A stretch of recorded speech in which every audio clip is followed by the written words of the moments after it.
My name is Tracy Cundiff, and I am an 8th semester nursing student. It is January 15th of 2020, and today I'm going to explain to you how chest tube drainage systems work and what you will do to assist the patient with this procedure.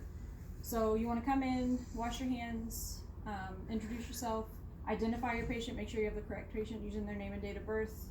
You can either ask that information or check their armband. And then this is Charlie. Charlie had a blunt force trauma to the chest. He has a pneumothorax with arrow in the pleural space. So I'm going to try to explain to him that he needs a chest tube and why. So you would want to explain to him that a physician's going to come in. He's going to get a local anesthetic because he has air in the pleural space or in his chest cavity. It's making it difficult for his lung to expand and for him to breathe. This chest tube should help. So the physician will come in, he's going to place a local anesthetic right here to numb the space. He'll put the chest tube in, and then that chest tube will be hooked up to this drainage system. This drainage system has 3 different compartments. It has the drainage compartment here where drainage from the pleural space collects.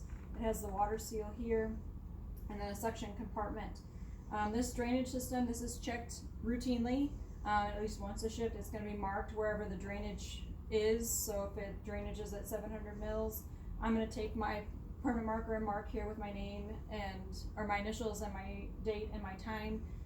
That gives you an adequate way to gauge how much drainage is coming out during the shift. You want to look for red flags like 500 mils of drainage or 500 cc's of drainage within 30 minutes to an hour. If that didn't occur with insertion or a position change, that's a red flag that something's wrong and the physician needs to be notified. The water seal compartment that is used here needs to be filled up to 2 centimeters. That creates sort of a vacuum seal so that fluid within the drainage compartment doesn't back up into the tubing and back into the patient's pleural cavity. And so you want to watch this routinely during your shift. It needs to tidal, meaning that it rises with inspiration and then dips back down with exhalation. That is normal. Tidling is normal.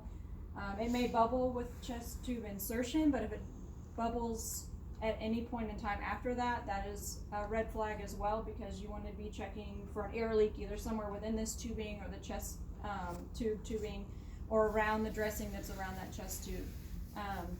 The patient should know that that chest tube is sutured into place and has a dressing around it, but anytime that they need to get up and toilet or walk or change positions, they need to use their call light and ask for assistance so that they don't pull this chest tube out.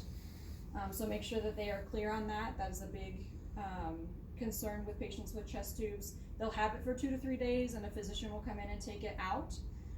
They will get x-rays routinely to make sure it's in the correct place.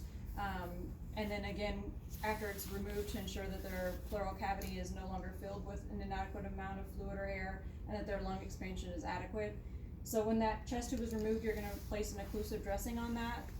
With every time that you come in and monitor the patient, you want to monitor the respiratory status, this drainage system, and then you also want to monitor that insertion site for any signs of infection. So redness, edema, purulent drainage, a foul odor. You want to use your fingertips to feel around the insertion site to make sure they don't have crepitus or air trapped underneath that subcutaneous skin. And then always make sure that your patient is left with the call light in reach in the bed in low position, and always let them know that they need to let you know if they're having any difficulty breathing while the chest tube is in place.